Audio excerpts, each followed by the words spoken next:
வணக்கம்ங்க எல்லாத்துக்கும். இப்போ எனக்கு உடலெல்லாம் ரொம்ப முடியாமல் தான் இருக்குது. 3 நாளாகவே முடியல. ரொம்ப டயர்டாக தூக்கமாக வந்துக்கிட்டு இருக்குது. வேற ஒன்றும் இல்லை. இப்போ தான் எந்திரிச்சேன். காப்பி கூட இப்போ தான் போட்டு குடித்தேன். கோதுமை தோசை காப்பி அப்படியே சாப்பிட்டு சட்னி கூட செய்யல. இதெல்லாம் எங்களுக்கு சொல்லி நாங்கள் என்னம்மா பண்ணுறது அப்படின்னு நினைக்கலாம். பானுமதி அப்படிங்கிறவங்க வந்து ஒருத்தர் 70 வயசுங்கிறாங்க. அவங்க லேடியா ஜென்ஸ் பானுமதி லேடி தான். அவங்க கணவர் இறந்துட்டாங்க. நாங்கள் அதெல்லாம் தாண்டி தான் வந்திருக்கிறோம் அப்படின்ட்டு இருக்காங்க. அவங்க கணவர் வந்து இப்போ 5 வருஷத்துக்கு முன்னாடி இறந்துருப்பாங்க போல இருக்குது. அது எனக்கு டீட்டெயில்ஸ்லாம் அவங்க தெரியாது. எனக்கு வந்து கமெண்ட் போட்டுட்ருக்காங்க, அதை வச்சு நான் சொல்கிறேன். உமன்ஸ் டே அன்றைக்கி நான் ஒரு வீடியோ போட்டிருந்தேன். அதுக்கு முன்னாடியே எல்லாம் போட்டுட்டாங்க, கமெண்ட்லாம் போட்டுருந்தாங்க. திரும்பவும் நேற்று இன்னைக்கு போட்டிருக்காங்க, பேசுவது திறமை இல்லை அப்படின்னு போட்டிருக்காங்க. எனக்கு நான் பேசுகிறது வந்து ஒரு படிப்பறிவு இல்லாத பெண். நான் 2வது தான் போனேன். 2வதுல பரிச்சு எழுதலைன்னு கூட எனக்கு ஞாபகம் இல்லை. ஒரே ஒரு டைம் ஸ்லேட்டில் வந்து அப்போல்லாம் பென்சிலில் வச்சு தான் எழுதுவாங்க.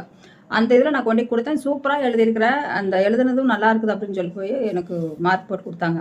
நான் மார்க் வாங்கிட்டு வந்துட்டேன். அதுக்கப்புறம் மற்ற பசங்களாம் என்ன பண்ணாங்க, அதை அழிச்சிட்டு திரும்பவும் இன்னொரு டைம் நீ கொண்டு அதே மாதிரி அங்கே எழுதி கொண்டு போய் கொடு அப்படின்னாங்க.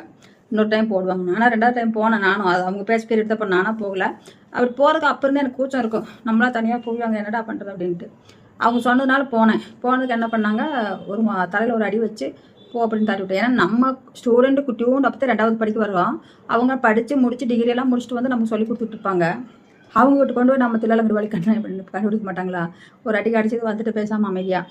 அந்த பசங்க வீட்டில் எனக்கு ஒரு ஒரு மாதிரியாக இருந்தது எனக்கு பார்க்குறதுக்கே. அதோடு நின்றுட்டு நான் அது மட்டும்தான் எனக்கு ஞாபகம் இருக்குது. அப்புறம் இந்த சாப்பாடு போடுவாங்க மதியத்தில். சாப்பாடு போடுறப்ப அது போய் நான் வாங்கி சாப்பிடுவேன். மதியம் அது போய் வாங்கி சாப்பிட்டா எங்கள் அம்மா வேணான்றுவாங்க. ஆனால் இருந்தாலும் எனக்கு சாப்பிடலாமான்னு தோணும். உப்புமா போடுவாங்க. அதில் எண்ணெய் இதெல்லாம் ரொம்பலாம் ஊற்றி போட மாட்டாங்க, ஏதோ கொஞ்சம் போட்டு இது பண்ணுவாங்க. அது எங்கள் அம்மா சாப்பிட பிடிக்காது. அது மட்டும் ஞாபகம் இருக்குது அது வரைக்கும், அவ்வளோதான். மற்ற இதில் வந்து நான் பேச்சு திறமை எல்லாம் அப்படின்னா எந்த ஒரு இதுலேயும் ஒரு படிப்போ எதுவுமே நான் படிக்கலை. எந்த படிப்பறிவுங்கிறது வந்து எனக்கு இல்லை எதுவுமே. இப்போ இதெல்லாம் நான் ஒன்று கற்றுக்கிறேன் பேசுகிறேன் அப்படின்னா அது என்னுடைய திறமையில் ஆட்டோமேட்டிக் அது வந்துச்சு. என் பொண்ணு படிக்க வச்சேன் MBA வரைக்கும். அந்த இது கூட எனக்கு அது கொஞ்சம் ஊக்குணர்வாக இருக்குது. என்ன அவள் படிக்க சத்தம் போட்டு படிச்சுட்டு அதில் வந்து எனக்கு அப்படின்னு கொஞ்சம் லைட்டாக புரிஞ்சு நானாக பண்ணிக்கிட்டு அவ்வளோதான். இந்த தமிழில் கமெண்ட் படிக்கிற மாதிரி இங்கிலீஷில் எழுதுறது இல்லை தமிழ்லே எழுதுறது இதெல்லாமே வந்து நானாக ஆட்டோமேட்டிக் கற்றுக்கிட்டேன். அதுக்கப்புறம் இந்த மொபைல் வந்தது, டிவி வந்தது. டிவியில் ஒரு இது சொல்லுவாங்கள்ல, அதெல்லாம் பார்த்து நான் பண்ணிக்கிட்டு தான். இது நான் படிச்செல்லாம் இது வரல. இப்போ யூடியூப் ரன் பண்ணுறது வந்து நான் தனியாக இருக்கிறேன். தனியாக இருக்கும்போது ரொம்ப மைண்ட் அப்செட் ஆகுது. அதனால சரி, இது வந்து நேரலையில் பேசினாலும் சரி, நம்ம ஒரு வீடியோவே போட்டாலும் சரி, கொஞ்சம் ஒரு மனசுக்கு ஆறுதல் கிடைக்கும். இதனால நான் வந்து ஜெயிக்க போகிறேன், வின் பண்ண போகிறேன் அப்படின்லாம் நான் வரல. என் மனசு கொஞ்சம் ஆறுதல் இருக்கும். லைவ் போட்டு பேசினா 4 பேர் பேசுவாங்க என்கிட்ட. அது வீட்டை விட்டு நான் வெளியே போக மாட்டேன். அது ஒன்று தான் ரொம்ப ப்ராப்ளமாக இருக்குது. இப்போ வந்து சுகரு எவ்வளோதான் நான் கண்ட்ரோல் பண்ணி இது பண்ணாலும் அது குறையிறதுக்கு சான்ஸே இல்லாமல் போய்கிட்டு இருக்குது. என்ன பண்ண முடியும்? நம்ம ஏதோ நினச்சி போட்டோம்னா அது ஒரு பக்கம் போய் ஏறிக்கிட்டு இருக்குது. என்னுடைய உடல் யூடியூப் சேனலில் ஃபஸ்ட்டு இருக்கிறவங்க பார்த்தீங்கன்னாலும் உங்களுக்கு நல்லா புரியும். ஃபஸ்ட்டு வந்து பார்த்துக்கிட்டு இருக்கிறவங்களுக்கு ஒரு பொண்ணு கூட கார்த்திகாங்கிற பொண்ணு கூட கேட்டாங்க எனக்கு, அம்மா முதல்ல விட ரொம்ப அழைச்சிட்டிங்க அப்படின்னாங்க. அது ஏன்னா சுகர் அதிகமாக இருக்குது. அதனால கண்ட்ரோல் பண்ணுறதுக்கு நான் டாக்டர்கிட்ட போக விரும்பல. கிட்டத்தட்ட 3 வருஷம் இருக்கும் நான் ப்ளட் டெஸ்ட் எடுத்து சுகர். அதுக்கு மேலே ப்ளட் டெஸ்ட் எடுக்கும் போகல, எதுக்குமே இது பண்ணலை. ஒரு சோர்வு தான் அது எல்லாத்துக்குமே.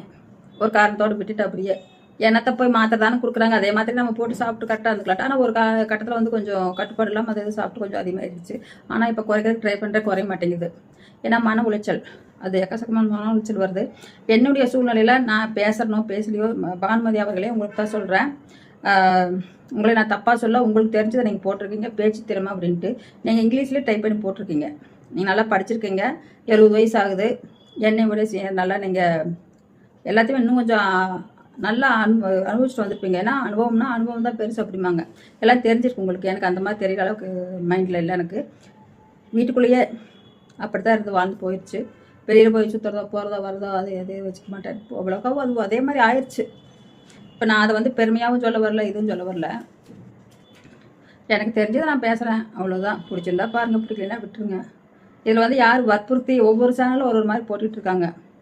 எனக்கு இவ்வளோ தெரிஞ்சிருக்கு அதை பேசுகிறேன், அவ்வளோதான். நீங்கள் சொன்னீங்க பரவாயில்ல, நல்லா ஒரு இதுதான் கொடுத்துருக்கீங்க. பரவாயில்ல, உங்களுக்கு அது நல்லா தெரிஞ்சதாகவே இருக்கட்டும். எனக்கு தெரிஞ்சது எங்க ஒரே மாதிரி எல்லா மனுஷனும் இருந்தால் எப்படிங்க இருக்கும்? ஏற்றத்தாழ்வு இருந்தால் தாங்க மனுஷன் கொஞ்சம் சந்தோஷம் வாழ்வான். ஹைடெக்கில் இருக்கிறவங்களும் நல்லா சந்தோஷமாக வாழ்வாங்களே. இருக்குது என் உடம்பு 4 நாள் இழைச்சிட்டு தான் போதும்.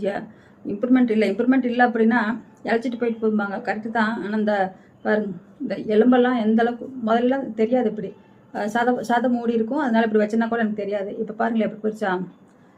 58 வயசு தான் ஆகுது. 58 வயசுக்குள்ளேயே இவ்வளோ தூரம் போகணும்னா என்னுடைய மன அழுத்தம், அது இல்லாமல் வந்து இதில் வந்து எனக்கு எந்த ஒரு இதுவுமே கிடைக்காது. இதில் பலம் அப்படிங்கிறது எதுவுமே இல்லை, சும்மா அப்படியே இருக்குது, அவ்வளோதான், கை மட்டும் இருக்குது, வேறு ஒன்றும் இல்லை. இதில் உள்ள வந்து எந்த ஒரு சத்துமோ ஏதாவது ஸ்ட்ராங்காக பிடிச்சி இழுத்துறான் அப்படிங்கிற எதுவுமே இல்லை. மனதகரி வேணால் இருக்குது கொஞ்சம், ஃபஸ்ட்டில் இருந்துருக்கும்ல அந்த மனதகரி இருக்குது, அவ்வளோதான். வேறு எதுவுமே எனக்கு இதில் ஒர்க் அவுட் ஆகலை. என்னால் முடிஞ்சதை நான் பேச போடுறேன். பிடிச்சிருந்தா பாருங்கள். இன்றைக்கி பாருங்கள், 2-3 நாளாக நான் முடியாமல் தூங்கிட்டே இருக்கிறேன். யார் வந்து எனக்கு பார்க்குறாங்க, யார் வந்து பார்க்கவும் நான் எதிர்பார்க்கல. என்னுடைய பொண்ணை நான் சொல்கிறேன், சரி அம்மா கூட ஒரு மாதத்துக்கு வச்சுருப்போமே, மைண்டு சேஞ்ச் ஆகும், அவங்க நல்லா இருப்பாங்க அப்படின்ட்டு. எதுவுமே இல்லை. என்னுடைய தலையெழுத்து பிரம்மன் எழுத்து மாறாது, நான் அனுபவிச்சுட்டு அவங்களோட கடவுள் எழுதியிருக்காரு, அதை அப்படி போயிருக்கிறேன். பார்ப்போம் எப்படி நடக்குமோ போய்கிட்டு இருக்கட்டும். நன்றி, வணக்கம்.